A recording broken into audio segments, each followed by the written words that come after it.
Sveiki, brangus profsąjungiečiai, gerbiami Ignalinos atominės elektrinės darbuotojai. Taigi, keičiasi eilinį kartą vyriausybė, ar paveiks tai mūsų įmonė. Mes permainų laikotarpį gyvenam matyt kaip niekad. Per paskutinius 2 metus mes girdim, anksčiau sakyčiau, nelabai būdingas ar ne taip būdingas nuotaikas darbuotojų tarpe, kaip dabar per paskutinius 2 metus. Žmonės naudoja tokias savokas kaip kiršinimas, kaip persekiojimas, kaip prastos darbo sąlygos darbe. Tai kelia tikrai nerimą. Šiandien struktūra, taip sakant, nepaisant visų trūkumų, pažeidimų, visgi darbdavys, valdyba atkakliai stumia tos struktūrinius pokyčius. Per metus jau nemažai padaryta, nepaisant to, kad struktūra dar nebuvo patvirtinta, o būtent kalbant apie darbuotojų pareigybių lygius pervertinimą, tai čia pirmas žingsnis nustatant darbo apmokėjimą, darbo užmokestį. Darbo užmokestis matyt buvo, yra ir bus pagrindinių motyvavimo elementų, kalbant apie darbo santykius. Galima sakyti apie naudas, papildomas dienas, kaip čia žmonės per forumą pastebėjo, kad ten kažkokios nemokama kava, ten užkandžiai, viskas tai gerai kaip papildomas veiksnys, tačiau pagrindinė lieka visgi žmogaus orus darbo užmokestis. Ir šioje vietoje mes matom labai didelį išbalansavimą.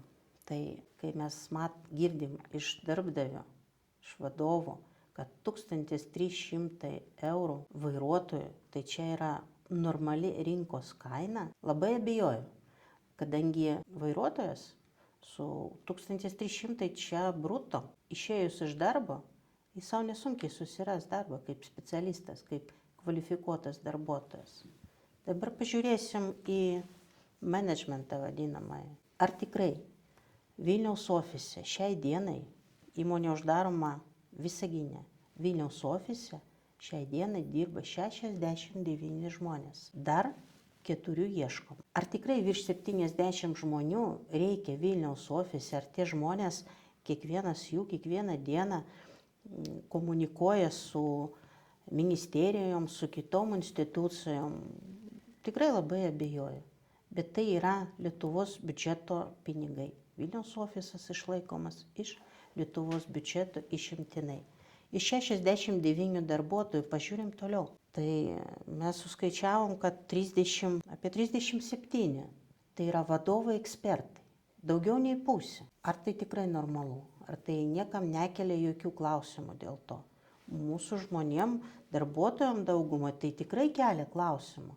Ir dabar pažiūrim, vairuotojų. Čia konkretus atvejis, 1300 ant popieriaus. Dabar ieškoma administravimo vadovo. Pagrindinė darbo vieta Vilniaus ofisas, atlyginimas nuo 7800 iki 10 600. Čia tokia šakutė. Ar tai yra normalu, kalbant apie įmonę, kuri išlaikoma išimtinai iš valstybės finansų, iš viešųjų finansų? Matome, kad ne. Kažkas su darbo apmokėjimo sistemų taikymu negerai. Mes tai kritikuojam ir ne tik kritikuojam, bet ir teikiam pasiūlymus, kurie atspindi įmonės realybę.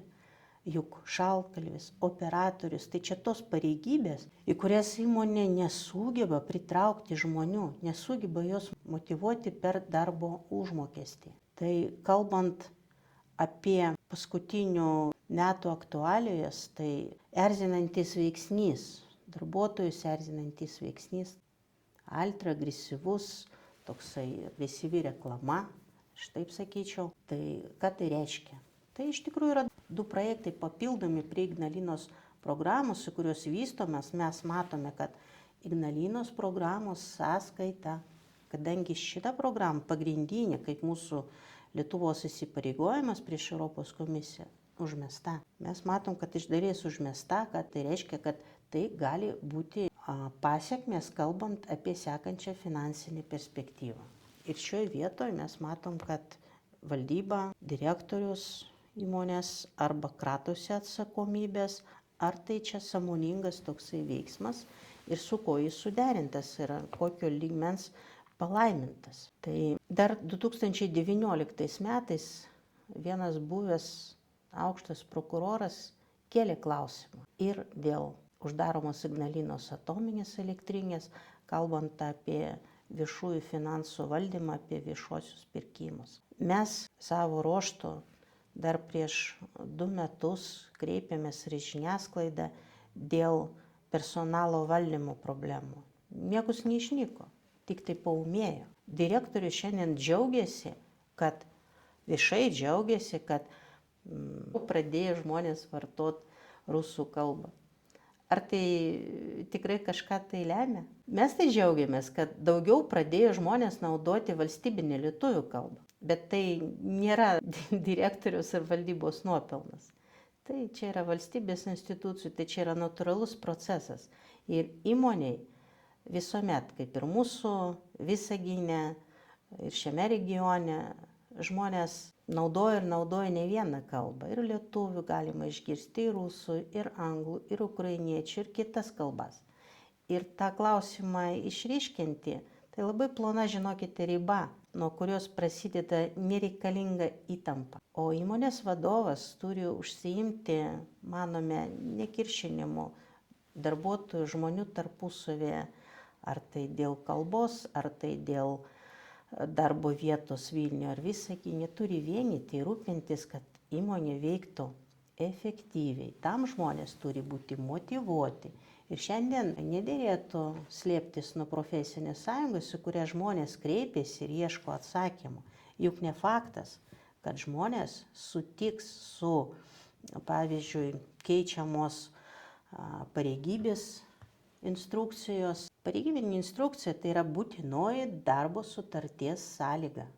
Žmonės per praeitą savaitę vykusį susirinkimą neišgirdo iš darbdavio atsakymo visgi. Keičiant struktūrą, kas bus. Praeitais metais buvo 58 suplanuotos mažinti pareigybės. Šiai dienai mes matom, kad 40. Mes skaitom, kad tai daug, atsižvelgiant į tai, kad metai praėjo.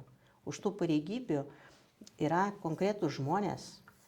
Nors ir negavom informacijos iš darbdavio pakankamai aiškios, mes visgi jau patys išanalizavom ir matom, kokiem žmonėm yra rizika, kad būti atleistiems. Ir čia reikia ieškoti sutarimo, kad nebūtų nereikalingos įtampos. Čia darbas, žmogui pajamų šaltinis. Čia reikia slėptis nuo profesinės sąjungos.